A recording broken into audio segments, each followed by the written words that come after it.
Hello दोस्तों, स्वागत है आप सबका जीएस विथ लेंस पर। यह चैनल आपका स्टडी पार्टनर है जहां हम बोरिंग टॉपिक्स को एंगेजिंग बनाएंगे और कॉम्प्लेक्स कॉन्सेप्ट्स को सिंप्लीफाई करने की कोशिश करेंगे।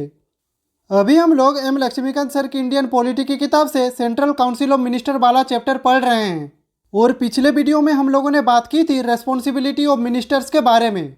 आज के इस वीडियो में हम बात करेंगे composition of the council of ministers के बारे में। तो देखिए, according to Indian constitution council of ministers एक इम्पोर्टेंट अंग है सरकार का। इसका नेतृत्व प्राइम मिनिस्टर करता है। काउंसिल ऑफ मिनिस्टर्स का मेन काम होता है राष्ट्रपति जी को सलाह देना और सरकारी काम को एफिशिएंटली चलाना। ये काउंसिल 3 पार्ट्स में डिवाइडेड होती है: cabinet ministers, ministers of state और डेप्यूटी मिनिस्टर्स।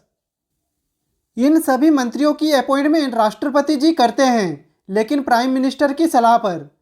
तो चलिए हर एक को डिटेल में समझने की कोशिश करते हैं।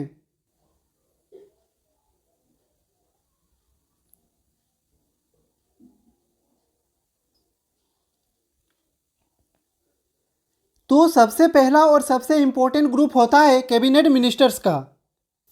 तो यहाँ पे ये समझना जरूरी है कैबिनेट मिनिस्टर्स कौन होते हैं। तो they are head major ministries like home ministry, defence ministry, finance ministry, external affairs ministry. यानी कि कैबिनेट मिनिस्टर्स वो लोग होते हैं जो देश की सबसे इम्पोर्टेंट मिनिस्ट्रीज को हैंडल करते हैं। जैसे home ministry law and order और इंटरनल सिक्योरिटी का ध्यान रखती है। डिफेंस मिनिस्ट्री आर्मी, नेवी और एयरफोर्स को मैनेज करती है। फाइनेंस मिनिस्ट्री देश का बजट, टैक्स पॉलिसीज और इकोनॉमिक रिफॉर्म्स बनाती है। जबकि एक्सटर्नल अफेयर मिनिस्ट्री भारत के दूसरे देशों के साथ संबंध बनाती है।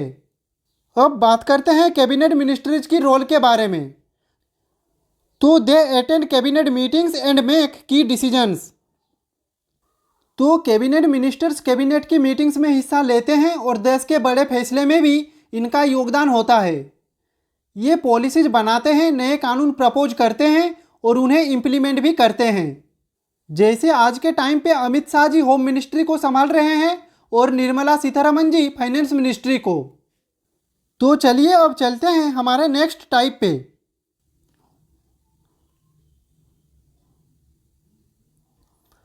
तो कैबिनेट मिनिस्टर्स के बाद आते हैं मिनिस्टर्स ऑफ स्टेट। अब सवाल ये है कि ये काम कैसे करते हैं।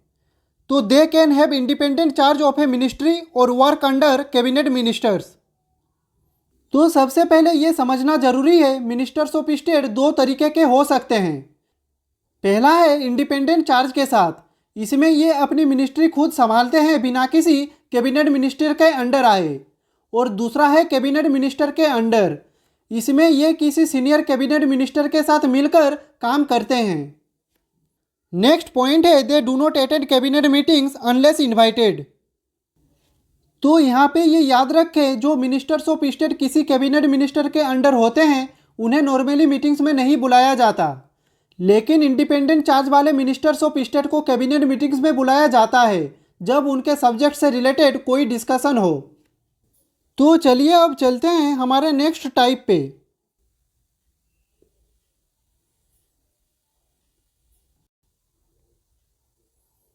तो अब हम बात करने वाले हैं डेप्यूटी मिनिस्टर्स के बारे में।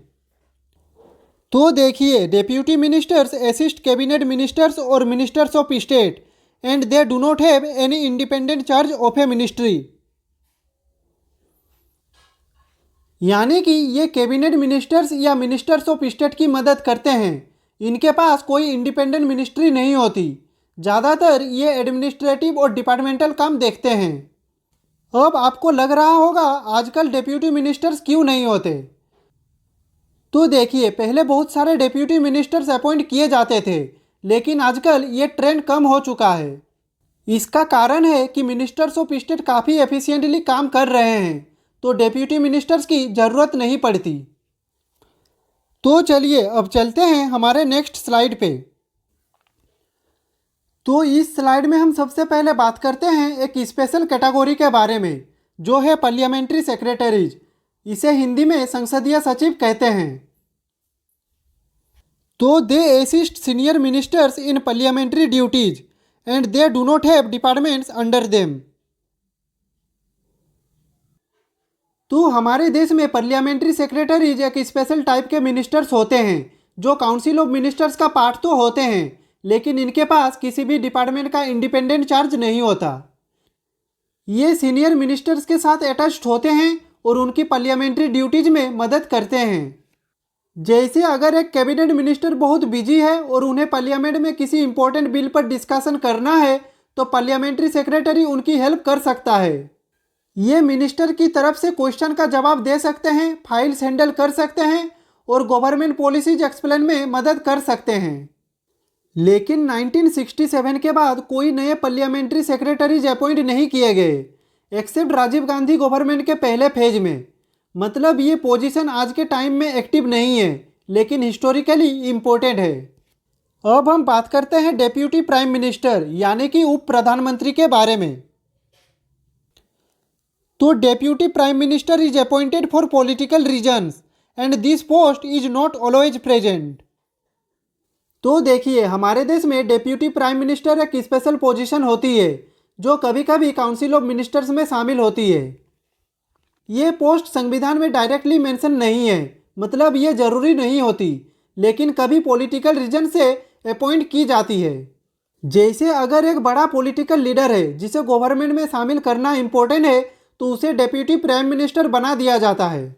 या फिर अगर कोलिशन गवर्नमेंट है और प्राइम मिनिस्टर किसी एक पार्टी का है तो दूसरी पार्टी का एक सीनियर लीडर को डेप्यूटी प्राइम मिनिस्टर बनाकर पॉलिटिकल बैलेंस रखा जाता है। लेकिन यहाँ पे ये याद रखें, डेप्यूटी प्राइम मिनिस्टर के पास प्राइम मिनिस्टर के जितनी पावर नहीं होती। उनका रोल मेनली पॉलिटिकल मैनेजमेंट और सपोर्टिव लीडरशिप देना होता है। तो दोस्तों, इस स्लाइड में हमने समझा पार्लियामेंट्री सेक्रेटरीज एक टाइम पर इम्पोर्टेंट होते थे लेकिन अब एग्जिस्ट नहीं करते, और डेप्यूटी प्राइम मिनिस्टर एक जरूरी पोजीशन नहीं है लेकिन पॉलिटिकल रीजन से कभी कभी अपॉइंट किया जाता है। एक इम्पॉर्टेंट बात दोस्तों, अगर आपको पीडीएफ से रिलेटेड कुछ भी जानकारी चाहिए तो आप डिस्क्रिप्शन में जा सकते हैं। तो आज के लिए बस इतना ही। अगर आपका इस टॉपिक से रिलेटेड कुछ भी डाउट हो तो आप कमेंट बॉक्स में पूछ सकते हैं। और अगर आपको ये वीडियो पसंद आई हो तो लाइक करें, कमेंट करें, शेयर करें और ऐसे ही वीडियो देखने के लिए चैनल को सब्सक्राइब करें। मिलते हैं नेक्स्ट वीडियो में, तब तक के लिए खुश रहिए, स्वस्थ रहिए। जय हिंद, वंदे मातरम।